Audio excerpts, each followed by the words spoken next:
변호사님, 개인 파산하면 금방 끝난다고 하던데 보통 얼마나 걸리나요?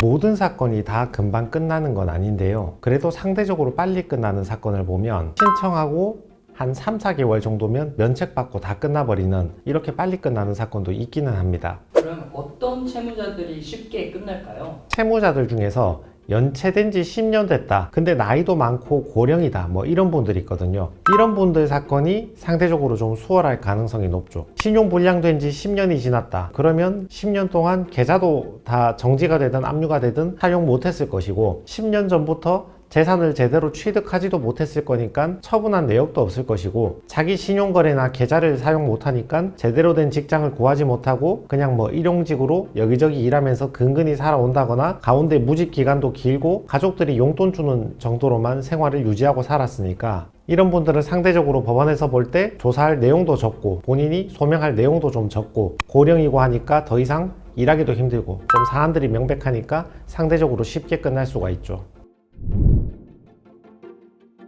그럼 반대로 채무자가 파산 과정에서 유달리 고생하는 사건도 있나요? 있죠. 어떤 채무자는 반제인 면담 한두 번 하고 바로 면책 결정 받고 끝나는데, 어떤 채무자들은 반제인한테 계속 불려가서 계속 추궁당하고 자료 제출하라고 요구받고, 그만큼 재판 기간도 길어지고 제출할 서류의 양도 늘어나고, 이렇게 고생하시는 분들도 계시죠. 그럼 구체적으로 어떤 경우에 채무자가 고생을 할까요? 일단은 계좌 내역 많은 사람들이 고생을 많이 하겠죠. 법원에서 파산 재판 시작하면 제일 만만한 게 그 사람 계좌 내역이잖아요. 계좌 내역 열어보고 예전에 돈을 어디 썼나 이거 확인할 수 있으니까. 근데 과거에 일용직으로 근근히 먹고 살았다, 그래서 계좌 내역 봐봤자 뭐 특별한 거래 내역 없고 생활비 정도 쓴 게 전부다, 이런 사람들은 문제가 별로 없겠지만, 과거에 사업을 크게 했었다, 입출금 내역이 굉장히 많다, 이런 분들은 좀 고역이 될 수 있겠죠. 법원에서 계좌 내역에 대해서 많이 물어보는데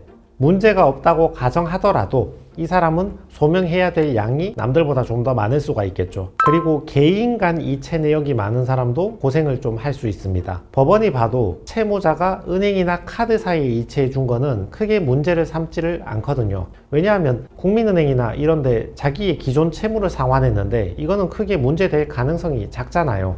근데 채무자가 개인들한테 이체했다, 그러면 법원이 봤을 때도 뭔가 의심스럽잖아요. 왠지 재산을 은닉한 것 같이 보이기도 하고. 그러니까 채무자 입장에서는 이걸 소명을 좀 많이 해야 되거든요. 저기는 거래처이기 때문에 대금을 지급한 거다, 그 당시에 물건을 받았다, 저 사람은 가족인데 내가 생활비 하라고 보내준 거다, 그게 통상적인 생활비 범위 내에 있다, 이런 것들을 설명을 해줘야 되니까 조금 더 고생을 하실 수가 있죠. 현금 출금 많은 거, 이것도 고생을 많이 하십니다. 현금 출금 같은 경우는 심지어는 상대방도 없잖아요. 누구한테 이체를 했으면 왜 이체했는지를 설명해 주면 되는데, 현금 출금했으면 어디에 썼는지 사실 소명 자료가 잘 없거든요. 금액이라도 작으면 그냥 뭐 출금해서 용돈 쓰고 생활비 썼겠거니 이렇게 넘어갈 수 있는데, 금액이 크다거나 집중적이라거나 반복적이면 마땅히 소명할 방법도 없다고요. 이런 경우에 고생을 좀 하실 수가 있습니다. 그럼 면책이 아예 안 되나요? 면책이 아예 안 된다는 뜻은 아니고, 내가 정당한 사용을 했다는 것을 소명을 하면 면책이 가능하고, 그걸 소명을 못하면 면책이 안 되는데, 상당수 채무자가 소명을 다 잘 해내시지만 소명이 가능해도 그걸 소명하는 자체가 이제 부담이잖아요. 서류도 제출을 많이 해야 되고 기간도 걸리니까 그걸 고생하신다는 거죠.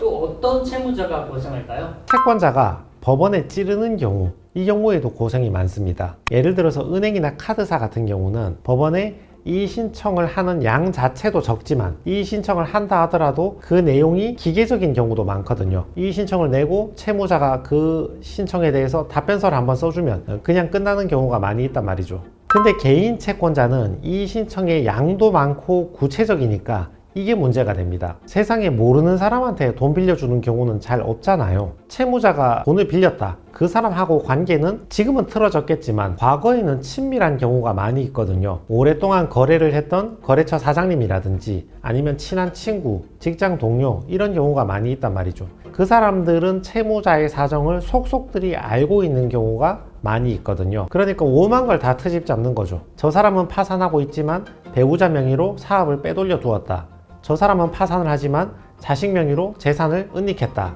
무직이라고 주장하는데 실제로는 저기에서 일을 하고 있다. 이런 식으로 굉장히 구체적인 내용으로 법원에 이의 신청을 내는 경우가 있거든요. 굉장히 구체적인 주장과 자료들이 있다면 법원에서 검토해보고 면책 불허가 사유가 있는 것 같다. 그러면 면책 불허가를 해버리는 거죠. 한편으로는 많은 개인 채권자들이 구체적인 자료도 없이 그냥 단순한 의혹만을 막 던지는 경우가 많이 있거든요. 이럴 때는 면책 허가 사유가 있으면 그냥 면책 결정을 받으면 되지만 어찌됐건 이의 신청이 들어오면 거기에 대해서 의문에 대한 답변을 해줘야 되니까 또 불필요하게 답변해주는 기간이 길어지니까 채무자가 고생하실 수 있는 거죠.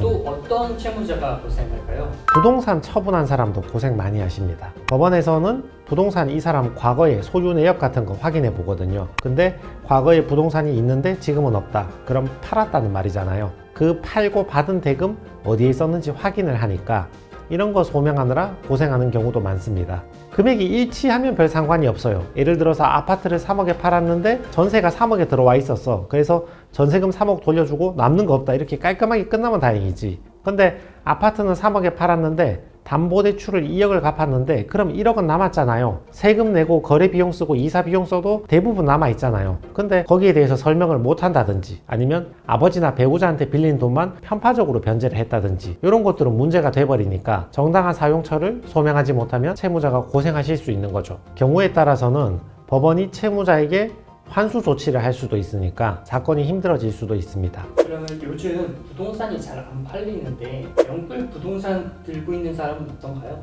그런 분들도 고생을 할 수 있습니다. 아직 안 팔았는데 고생을 하나요?